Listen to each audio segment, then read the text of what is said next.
आज मुझे मालूम नहीं मैं क्या कहूँ, कैसे कहूँ, लेकिन इतना अवश्य कहूँगा कि हमारे पिताजी मेरे को इतना मन हर्षित होता है जब आकर मेरे भाई और बहन मेरे से ज़्यादा अपना हक समझते हैं कि पिताजी तो हमारे हैं, तो मन में इससे ज़्यादा खुशी और कभी नहीं हो सकती। बधाई देने की बात है, मुझे तो उस माँ के प्रति श्रद्धा से सर झुकाना है जिसने माँ ने इनको जन्म दिया। माँ कैसी थी मुझे नहीं मालूम था कि चलिया चालीसा किसे कहते हैं। जब स्वर्गीय पी जी ने बताया कि मेरे आपके और मेरे दादी जी पूज्य पिताजी की माँ जी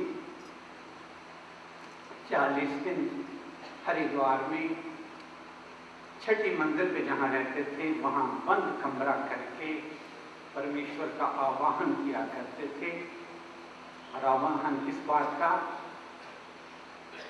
कि अब सौंप दिया इस जीवन का, अब बाहर तुम्हारे हाथों में है, जीत तुम्हारे हाथों में, हार तुम्हारे अपना आप समर्पित करके अपनी कामनाएं जितनी भी हैं, जितनी भी इच्छाएं हैं, उनको त्याग करके परमेश्वर को समर्पित करके 40 दिन रहा करते थे। और उन 40 दिनों में उनका कहना था कि ना उन्होंने कोई कामना करनी है, ना इच्छा करनी है, ना गुस्सा करना है, ना किसी से मिलना है। जो मुझे कहना वो ये कहना था कि 40 दिन का चलिया जब दादी जी पूज्य पिताजी की माता जी संपूर्ण करते थे तो उसकी संपूर्णता को, यज्ञ की परिपूर्णता करने के लिए महाराज स्वयं जाया करते थे।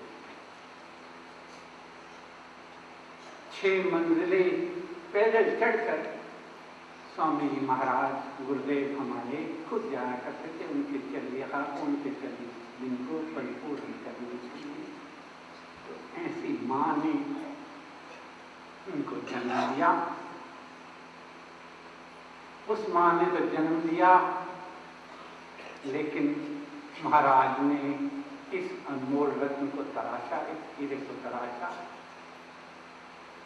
उन गुरुदेव को कोटि कोटि नमन करना है जिन्होंने इनको तराश कर और ये सुंदर बगिया, ये सुंदर बागीचा हमें प्रदान किया और साथ में एक सुखद महान माली का बरदस्त हमारे ऊपर रखा। तो आज का दिन कृतज्ञता आभार प्रकट करने का है उस माँ को, उस गुरु को जिसने इस अनमोल रत्न को हमको प्रदान किया।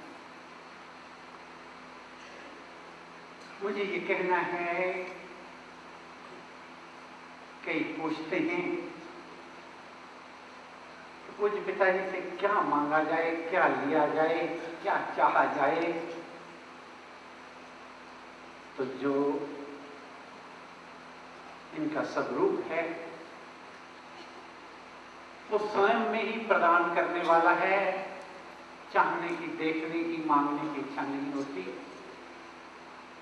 लोग कहते हैं कि पिताजी अब बोलते नहीं हैं, प्रवचन कम करते हैं, जाते कम हैं, भ्रमण कम करते हैं। तो विनोबा जी ने लिखा है कि पहले क्रिया करते हैं फिर कर्म बनता है। कैसे? आपने डॉक्टर बनना है, स्कूल की पढ़ाई करोगे, लगन से लगे रहोगे, मेहनत करते रहोगे, क्रिया करोगे, फिर दाखिला मिलेगा आपको, MBBS में मिलेगा, फिर मेहनत करोगे और जब आप डॉक्टर बन जाओगे आपकी क्रिया का समय पूरा हो जाता है, फिर आपका कर्म शुरू हो जाता है। उसको कर्म कहते हैं। इन्होंने अपने जीवन में जो क्रिया का समय था वो परिपूर्ण होकर अब इनका कर्म का समय है। स्वयं में कर्म का स्वरूप बन गए हैं। आपके और हमारे प्यार में क्या लगन और क्या समर्पण था। मुझे तो एक छोटी सी बात कहनी है कि जब इनका अमृतसर का प्रोग्राम बना, लुधियाना होकर जाना था,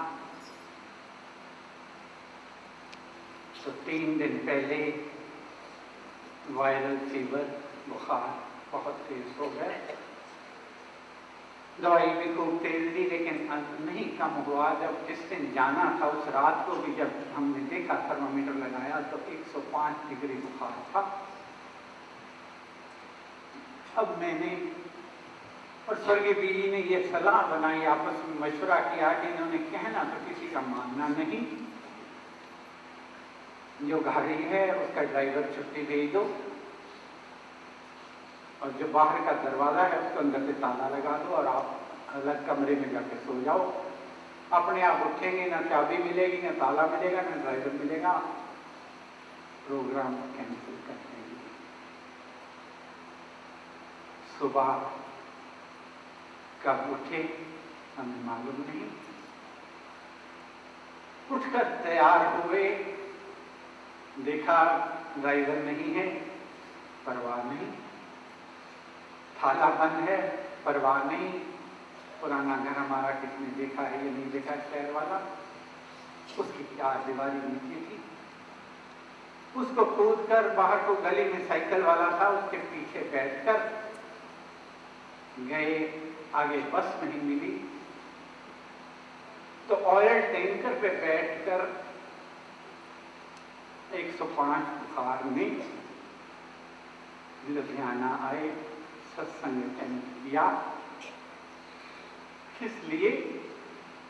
जो महाराज को वायदा किया था, जो महाराज के प्रति अपना समर्पण किया था, उस समर्पण को श्रद्धा के पुष्प निछावर करने के लिए, भेंट करने के लिए, महाराज की कृपा, महाराज के आशीर्वाद को परिपूर्णता देने के लिए लुधियाना उस ऑयल टैंकर पर बैठ के गए। 105 बुखार। ये कोई कहने की सुनाने की बात नहीं है, ये मुझे इसलिए कहना है कि हम लोग जो अपने आप को कहते हैं कि महाराज का प्रचार का प्रसार का काम कर रहे हैं, मैं अपनी बात कह रहा हूँ, कहीं अब बहुत तक जाना हो तो गाड़ी का एसी खराब हो तो कहते हैं हमारे से तो नहीं चला जाता, मेरे से नहीं जाना जाएगा, गाड़ी का एसी खराब।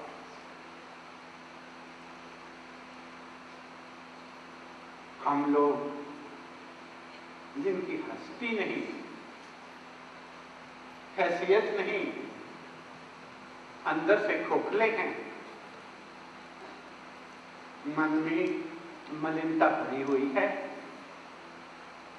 वो लोग तो हर वक्त नखरे करते हैं कि हम और पर कैसे जाएंगे, हम लुधियाना कैसे जाएंगे, हम फाजिल्का कैसे जाएंगे, गाड़ी छोटी है, गाड़ी का एसी खराब है, वहां जब कमरे में ठहरना है वहां पंखा कम है, नखरे करते हैं। क्या हमारी सेवा, हमारा समर्पण, उसकी क्या हस्ती है, क्या हैसियत है, क्या उसकी हद है, क्या उसकी मर्यादा है? ये हमारे मन में जब हम पूछते हैं, अंदर देखते हैं कि आंखों से आंसू निकलते हैं। तो यही जी चाहता है कि हमें भी इस काबिल बनाना परमेश्वर, जैसे महाराज ने, गुरुदेव ने इनको तराशा है, किसी गुण का कोई अंश तो हमारे में नहीं आ जाए। सादगी का स्वरूप, सौम्यता की प्रतिमा। महाराज ने रामायण में कहा है कि दशरथ ने पूछा अपनी सभा में कि आप कि राज्य में मैंने कोई काम के लिए, आपकी सेवा के लिए कोई यत्न, कोई प्रयत्न, किसी चीज में कमी नहीं आने दी। लेकिन आज के दिन आप मुझे भूलकर सभी एक मत से कहते हो कि राम राजा बने। क्या गुण आपने ऐसा राम में पाया है जो आप मुझे भूलकर राम को हर वक्त, हर पल, हर क्षण उनकी मूर्ति आंखों में से धोए बैठे हो?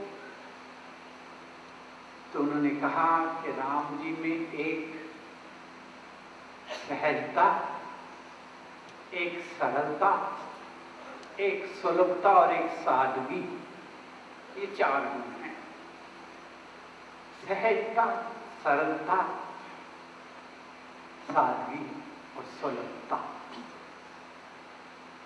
तो मुझे ये कहना है कि हमारे कार्यों में जैसे पूज्य पिताजी की सादगी की जो धरोहर है, जो अमानत है, जो पूंजी है, हमारे हर भाव में, हमारी वाणी में, हमारी प्रतिभा में, हमारे कर्मों में, पल पल में झलकनी चाहिए।